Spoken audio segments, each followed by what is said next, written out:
Hello tout le monde, on se retrouve aujourd'hui pour faire la revue de ma dernière lecture de Half King de Melissa Landers. Donc ici on suit qui est notre protagoniste féminin. Je sais pas pourquoi au début j'ai cru que c'était un one shot quand on me l'a offert, mais c'est en faisant cette revue que j'ai découvert que c'était le premier tome et qu'il y avait le deuxième tome en production. Donc j'ai vraiment hâte qu'il sorte. Je comprends enfin pourquoi l'épilogue m'avait laissé vraiment sur ma faim et que j'aurais vraiment été à 100% déçue si l'histoire s'arrêtait là. Je vais vous faire un peu la quatrième de couverture. Donc, la déesse a maudit chaque premier-né des familles nobles. L'un affligé d'une beauté dangereuse, l'autre d'un savoir destructeur, un autre encore est dévoré par une soif de sang insatiable.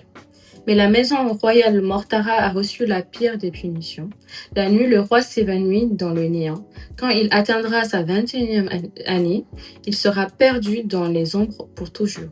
Sa Majesté Kian Hannibal Mortara est le dernier de sa lignée. Alors que son anniversaire approche, le royaume entier retient son souffle. Donc ici, on suit vraiment l'histoire de Cerise. Donc Cerise, c'est, comme je l'ai dit, notre protagoniste féminin, qui est une jeune novice qui est en attente de son affirmation pour devenir oracle. Donc vraiment, elle avait déjà un chemin tout tracé. C'est la deuxième fille de l'une des familles maudites, si je me souviens bien, la famille Solon. Donc elle est vraiment destinée à vivre uniquement pour sa déesse. Parce qu'il faut savoir que dans cet univers-là, les seconds enfants, comme on va dire les prêtres, ils sont vraiment dévoués à la déesse. Donc toute leur vie sera que pour la déesse. Si elle attend son affirmation qui arrivera le jour de son 20e anniversaire. Cependant, un jour, la révérende donc de son couvent a une vision qui va bouleverser entièrement sa destinée, sa vie, qui était toute tracée et assez monotone. Donc, je vais vous dire un peu les aspects que j'ai le plus appréciés dans ma lecture. Il faut savoir que l'univers, il est vraiment entraînant, de savoir qu'il y a une quête pour sauver justement ces familles maudites.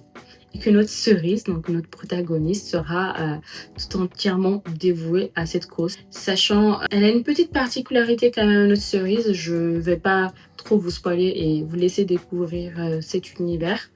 Mais il faut savoir que la déesse aussi, elle a une très grosse particularité. Elle a deux visages. Donc c'est un visage rempli d'amour, de bienveillance et de lumière. Et elle a aussi un deuxième visage qui est plus tourné vers la vengeance, l'obscurité et qui peut faire un peu flipper quand même. C'était vraiment un univers entraînant, captivant. Franchement, il y a beaucoup de potentiel dans cet univers et j'ai vraiment beaucoup apprécié comment l'autrice nous l'a amené.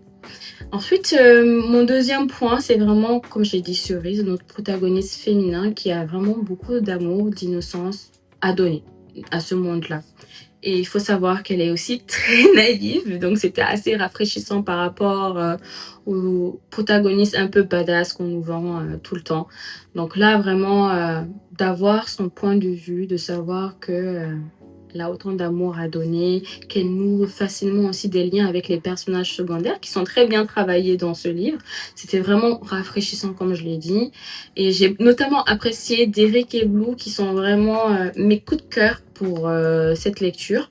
Ensuite, contrairement à ma dernière lecture, donc qui était Le roi au cœur de pierre de Misa Miliko, ici, on n'a qu'un seul point de vue, c'est-à-dire le point de Cerisier. C'est toujours dans cette continuité-là de douceur, de tranquillité.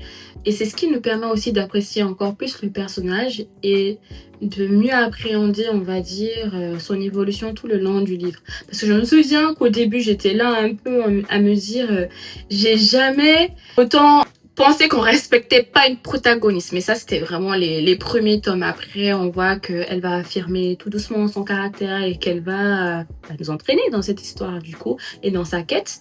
Et ce que j'ai le plus apprécié, c'est de voir que la romance, elle était vraiment secondaire. C'est ce qui me ferait dire que c'était plus une fantaisie qu'une romantaisie, parce que je trouve que la romance, elle prenait pas le pas sur toute l'histoire, sur la quête et sur Cerise, en fait.